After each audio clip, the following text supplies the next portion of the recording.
মানুষের বেঁচে থাকার জন্য, মানুষ ভালোভাবে থাকার জন্য মানুষের অধিকার রয়েছে, মানবাধিকার। এবং এর সাথে যদি যুক্ত করেন আমার কথা বলার অধিকার, আমার রাজনৈতিক অধিকার, আমার সামাজিক অধিকার, এগুলো যখনই কোনো সমাজে থাকে তখন সেটাকে গণতান্ত্রিক সমাজ ব্যবস্থা বলে।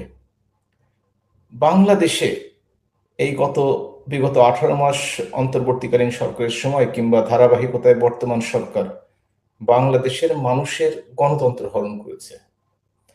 আপনি দেখুন, মানুষ দল হিসেবে আওয়ামী লীগের কার্যক্রম নিষিদ্ধ করেছে, পরে আইন করেছে সেটা বিএনপি সরকার। কোন দলকে কার্যক্রম নিষিদ্ধ করা বা নিষিদ্ধ করার অধিকার গণতান্ত্রিক দেশে কারো নেই। কোন দলের কারো যদি কোনো অপরাধ থেকে থাকে, সেটা স্বচ্ছ আইন প্রক্রিয়ার মাধ্যমে সেটি নির্ধারণ হবে কেউ অপরাধ করেছে কি করে নাই।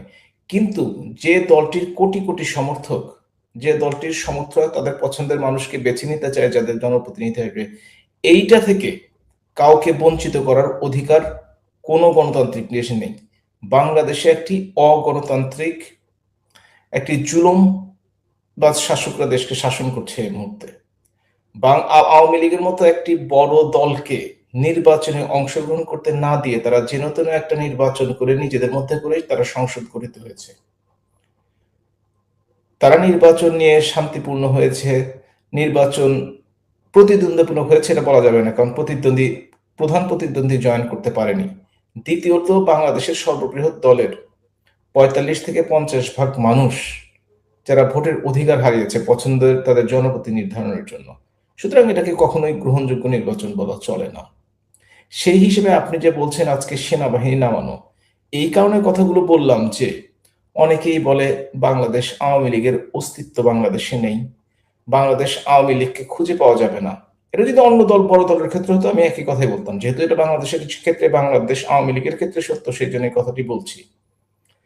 এই কারণেই যে আওয়ামী লীগকে খুঁজে পাওয়া যাচ্ছে না, আওয়ামী লীগ নাকি বাংলাদেশে নাই, অথচ সেই আওয়ামী লীগ বাংলাদেশের প্রাচীনতম দল, 77 বছর বয়সী একটি দল, সেই দলের প্রতিষ্ঠা বার্ষিকীতে সেই দলের নেতাকর্মীরা, সহযোগী সংগঠনের নেতাকর্মীরা তাদের গণতান্ত্রিক অধিকার প্রতিষ্ঠা বার্ষিকী পালন করবে পতাকা উঠিয়ে, তারা প্রতিষ্ঠা বার্ষিকী পালন করবে বঙ্গবন্ধুর প্রতি শ্রদ্ধা জানিয়ে, তারা প্রতিষ্ঠা পালন করবে, তারা বিভিন্ন ধরনের শান্তিপূর্ণ রাজনৈতিক কলাকৌশলের মাধ্যমে। তো অবাক হয়েছি এটা দেখে যে আওয়ামী লীগ বাংলাদেশে নাই, তাকে ঠেকানোর জন্য জামাতে ইসলাম, 11 দলীয় ঐক্যজোট, বিএনপি সবাই মাঠে নেমেছে এবং কেউ কেউ আবার 10,000 টাকা পুরস্কার ঘোষণা করেছে যদি কাউকে ধরিয়ে দেওয়া যায়। এটা কখনোই আইন শাসন হতে পারে না। সাথে সাথে শুধুমাত্র আওয়ামী লীগের নামে, আওয়ামী লীগকে নির্যাতন করার নামে সংবাদপত্রের কণ্ঠরোধ করার চেষ্টা চলছে। 32 নম্বরে স্বাধীনতা বিরোধী, যারা 30 লক্ষ শহীদ করেছে মহান স্বাধীনতা যুদ্ধের, 2 লক্ষ মা বোনের সম্ভ্রমহানি করেছে, তাদের সহযোগীরা 32 নম্বরের সামনে মিটিং করতে যেয়ে সাংবাদিক ভাইদেরকে তাদের দায়িত্ব পালনকারে অহেতুক হেনস্থা করেছে। বাংলাদেশে এটা যে ঝিকে মেরে বউকে শিক্ষা দেওয়ার মতো অবস্থা, যে আর কোনো সাংবাদিক যদি এই কাজ করো তোমাকে বন্ধ করে দেব। আপনি দেখেন, প্রথম আলো, ডেইলি স্টার পুড়িয়ে দেওয়া হয়েছে, জনকণ্ঠের মালিকানা পরিবর্তন হয়েছে, প্রত্যেকটা টেলিভিশন সেন্টারেরই কিন্তু উচ্চ পর্যায়ে খুব বড় ধরনের রদবদল হয়েছে এবং সরকার বিরোধী বা জামাত এনসিপি বিরোধী কোনো খবর কিন্তু আপনি পাবেন না। যদিও অনেকেই, তাদের মধ্যে থেকে অনেকেই বলছে যে তারা অসম্ভব দুর্নীতি করেছে, যারা 3 বেলা খাবার পেত না, হলে থাকতো, বিভিন্ন সময় তারা এখন বড় বড় অ্যাপার্টমেন্টে থাকছে, বড় বড় গাড়ি চালাচ্ছে, বিদেশ ঘুরে বেড়াচ্ছে এবং বাংলাদেশের ইতিহাসে যে পরিমাণ টাকা সুইস ব্যাংকে আছে গত 25 সনে তার 41% টাকা জমা পড়েছে। তো স্বাভাবিকভাবে প্রশ্ন ওঠে, যে কারণে আওয়ামী লীগ সরকারের পতন হয়েছে, যে কারণগুলো দেখানো হয়েছে তার মধ্যে নির্বাচন সঠিকভাবে না করা, যে কারণটি দেখানো হয়েছে দুর্নীতি করা, তাহলে বর্তমান যে সরকার ক্ষমতায় আছে তারা তো সঠিক নির্বাচনের মাধ্যমে ক্ষমতায় আসেনি। অন্তর্বর্তীকালীন সময় 2025 সনে 41% সুইস ব্যাংকের টাকা সেই বছরটিতে পাচার হয়েছে। দুর্নীতি তো তারা চ্যাম্পিয়ন করে দিয়ে গেছে দেশটিকে এবং বর্তমানে চাঁদাবাজির যে মহোৎসব চলছে তার ধারাবাহিকতা তো আসলে বজায় রয়েছে। সুতরাং তাদেরকে তো সেনাবাহিনী নামাতেই হবে। যখন রাজনৈতিক দলগুলো নিজের উপর আস্থা রাখতে না পারে, তখন তারা পুলিশ, র‍্যাব, বিজেপি, সেনাবাহিনী তাদের উপর নির্ভর করে এবং তাদের উপর নির্ভর করেই তারা জনগণের যৌক্তিক আন্দোলন দমাতে চায়। অতীতেও হয়েছে এবং সেই সরকারগুলোর পতনও হয়েছে। এবং যদি এই সরকার এই ধারাবাহিকতা অব্যাহত রাখে, তাহলে তারা ৫ বছর পূর্ণ করতে পারবে কিনা আমার যথেষ্ট সন্দেহ রয়েছে।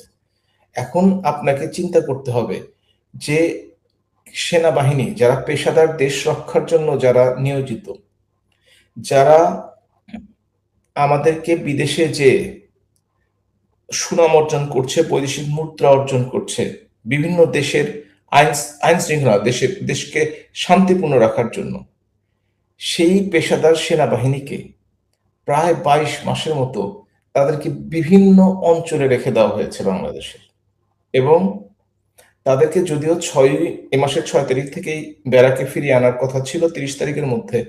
কিন্তু ২৩ তারিখে প্রতিষ্ঠাবার্ষিকী হওয়াতে তাদেরকে আবারও ম্যাজিস্ট্রেসি পাওয়ার দিয়ে তাদেরকে নামানো হয়েছে। এর অর্থ হচ্ছে অন্তর্বর্তীকালীন সরকারের যেমন পায়ের নিচে কোনো মাটি ছিল না, এই সরকার যদিও ২/৩ সদস্য নিয়ে সংসদ নির্বাচনে জয়লাভ করেছে, তারপরেও দল বা জনগণের উপর এদের আস্থা নেই কোনো। এদের আস্থাটি হচ্ছে বিভিন্ন বাহিনীর উপর এবং গোয়েন্দা সংস্থার উপর, যেটি গণতন্ত্রের জন্য, মানবাধিকারের জন্য বিরাট একটি অন্তরায়। জি, আমি আপনার কাছ থেকে একটু, যেহেতু ভূমিকার সময় আমি বলেছি যে আপনি বিশ্বে বিভিন্ন জায়গা, বিভিন্ন ফোরামে কাজ করছেন এবং প্রতিনিয়ত বাংলাদেশে যা ঘটছে সেগুলো অবহিত করছেন, কখনো প্রিন্টেড বই আকারে দিয়ে, কখনো বা বক্তব্য দিয়ে, আর কখনো যোগাযোগ করে। তো এই ইস্যুটাকে আপনি আহ এখন পর্যন্ত আন্তর্জাতিক কোনো ফোরামকে আপনি জানিয়েছেন কিনা বা জানাবেন কিনা, জানানোর মতো বিষয় কিনা? এটা অবশ্যই জানানোর মতো বিষয়। প্রথমত হচ্ছে রাজনৈতিক অধিকার, সেটা প্রত্যেকটি মানুষের জন্মগত অধিকার। সেই অধিকারটি তারা পালন করতে চাইবে, এটাই স্বাভাবিক। এবং তারা তাদের পছন্দের লোককে ভোট দিতে চাইবে, এটাই স্বাভাবিক। এবং এ ব্যাপারে আর্মি দিয়ে দেখছেন গত বছর ৫ই জুলাই সম্ভবত, না ১৬ই জুলাই, ১৬ই জুলাই গোপালগঞ্জে এই পেশাদার সেনাবাহিনী তারা বিনা হুমকিতে, বিনা প্ররোচনায় সরাসরি প্রাণনাশী বুলেট দিয়ে তারা ৫ জনকে হত্যা করেছে।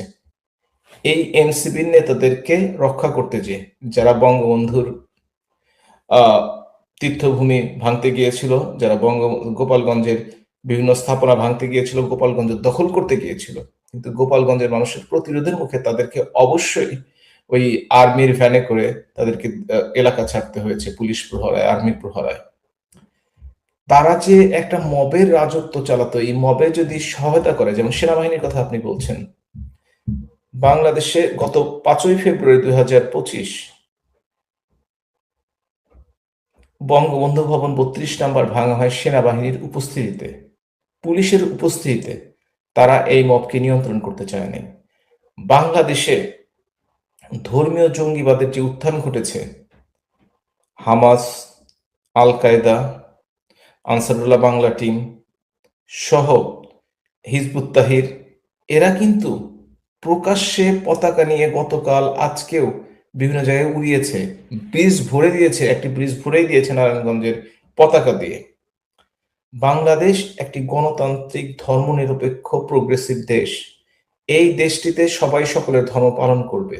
মুসলমানরা সংখ্যাগরিষ্ঠ, তারা তো অবশ্যই তাদের ধর্ম সঠিকভাবে পালন করবে এবং ইসলাম ধর্ম অনুসারেই সকল মানুষকে সুরক্ষা দিবে। সেই দেশে যদি জঙ্গিবাদের উত্থান হয়, বিশেষ করে অন্তর্বর্তীকালীন সরকারের সময় এবং বর্তমানের সরকার ধারাবাহিকতার সময়, তাহলে বাংলাদেশের জনগণ অতীতেও কখনো মেনে নেয়নি, বর্তমানে মেনে নেবে না। আর সেনাবাহিনীকে জনগণের বিপক্ষে দাঁড় করিয়ে দিয়ে জনগণের অধিকার বঞ্চিত করার জন্য অবশ্যই এ ব্যাপারে অভিযোগ লিপিবদ্ধ হয়েছে এবং আরো অভিযোগ লিপিবদ্ধ হচ্ছে। এতে হয়তোবা ভবিষ্যতে এই যে আন্তর্জাতিক শান্তি রক্ষা বাহিনীতে বাংলাদেশের সেনাবাহিনী বা অন্যান্য বাহিনীর যে ভূমিকা, গৌরবোজ্জ্বল ভূমিকা, সেটিতে হয়তো দাগ পড়তে পারে এবং ভবিষ্যতে তারা সেই সংস্থাগুলো এখান থেকে বিভিন্ন সদস্যকে আবার শান্তিরক্ষী বাহিনীদের কাজে লাগাতে নাও পারে, এদিকটাও কিন্তু আমাদের বিবেচনা করে দেখতে হবে। জি, আমি এই যে প্রমাণের কথা বললাম যে বিএনপি সরকার আসলে কি প্রমাণ করলো, কেউ কেউ বলেছেন সামাজিক যোগাযোগ মাধ্যমে দেখেছে, এবং কালকে আমি কয়েকজনের সঙ্গেই আলোচনা করেছি, তাদের বিশ্লেষণ শুনেছি। তাদের কেউ কেউ এটি বলেছেন যে মূলত বিএনপি সরকার যে আর্মি, ডক্টর ইউনূসের মতোই আর্মি ব্যাকড যে সরকার, সেটি কি তারা প্রমাণ করে দিল কিনা যে তারা শুধুমাত্র ভোটের মাধ্যমে আসছে, একটি গণতান্ত্রিক সরকার তারা মুখে বললো, কিন্তু মূলত সামরিক বাহিনী তাদেরকে ক্ষমতায় রাখছে, তারা ব্যাক করছে। এই প্রমাণটা তারা দিতে সক্ষম হলো কিনা, মানে এটা প্রমাণ করে দিল কিনা যে তোমরা আওয়ামী লীগকে সাবধান করলো কিনা যে আমাদের সঙ্গে, আমাদের পেছনে কিন্তু মূলত আর্মি আমাদেরকে ব্যাক করছে, এমনটা আপনি মনে করছেন কিনা? বাংলাদেশের রাজনীতিতে সামরিক বাহিনীর একটা ভূমিকা সবসময়ই ছিল। স্বাধীনতা পরবর্তীকালে, পূর্ববর্তীকালে তো অবশ্যই ছিল, পাকিস্তান আমলে ওটা তো সামরিক শাসকদের দেশ। কিন্তু বাংলাদেশে যেখানে গণতান্ত্রিক একটি দেশের প্রথম থেকে চেষ্টা করা হচ্ছিল, সামরিক কু কিন্তু এদেশে কম হয়নি। এবং আপনি বঙ্গবন্ধু হত্যাকাণ্ড থেকে শুরু করে জিয়াউর রহমান হত্যাকাণ্ড, জেনারেল এরশাদের পতন, কিংবা 1/11 এর সময় বিএনপি খালেদা জিয়া সরকারের পতন, পরবর্তীকালে 2024-এ সেনাবাহিনী কিন্তু বড় ভূমিকা রেখেছে। এবং সেনাবাহিনী যখনই সরকারের উপর থেকে সমর্থন প্রত্যাহার করে নেয়, তখনই সরকারের পতন ঘটে। বাংলাদেশের রাজনীতিতে সেনাবাহিনী অবশ্যই একটা গুরুত্বপূর্ণ ফ্যাক্টর। কিন্তু মুশকিলটি হয়েছে কি, তারা যে কখন কাকে কোন সময় সমর্থন করবে, এটা শাসক গোষ্ঠী কখনো কখনো বুঝতে পারে না, এবং এর ফল তাদেরকে অবশ্যই ভোগ করতে হয়। এবং আপনি দেখুন, শুধুমাত্র সেনাবাহিনী নয়, সেনাবাহিনীকে আবার নিয়ন্ত্রণ করে বাংলাদেশের কেউ, এটা চিন্তা করলে আসলে ভুল হবে। চিন্তা যেমন আমাদের 24 আগস্টের 3 তারিখে যখন ভলকার টার্ক ফোন করলো জেনারেল ওয়াকারকে, তারপরে কিন্তু অবস্থা পরিবর্তন হয়ে গেল। কিংবা ইউএসএইড এর টাকা দিয়ে যখন সমস্ত লোকজনকে রাস্তায় নামানো হলো, আর্মি কিন্তু তখন তাদের পরিবর্তন করে ফেললো। সুতরাং মনে রাখতে হবে যে বিদেশি শক্তির সাথে বাংলাদেশ আর্মির একটি সম্পর্ক আছে বলে ধারণা করা হয়, এবং মাঝে মাঝে এটা প্রমাণিতও হয়। সুতরাং আর্মি একটি বড় ফ্যাক্টর বাংলাদেশের রাজনীতিতে, সরকার পরিবর্তনের ক্ষেত্রে, এটি অবশ্যই আমাদের মনে রাখতে হবে। আর আজকে যে 6টি জেলায় সেনাবাহিনী নামানো হয়েছে আওয়ামী লীগের বিরুদ্ধে, আগামী যে 52টি আর বাকি 58টি জেলায় সেনাবাহিনী আবার গণতন্ত্র ফিরিয়ে আনতে আওয়ামী লীগের পক্ষে কাজ করবে না,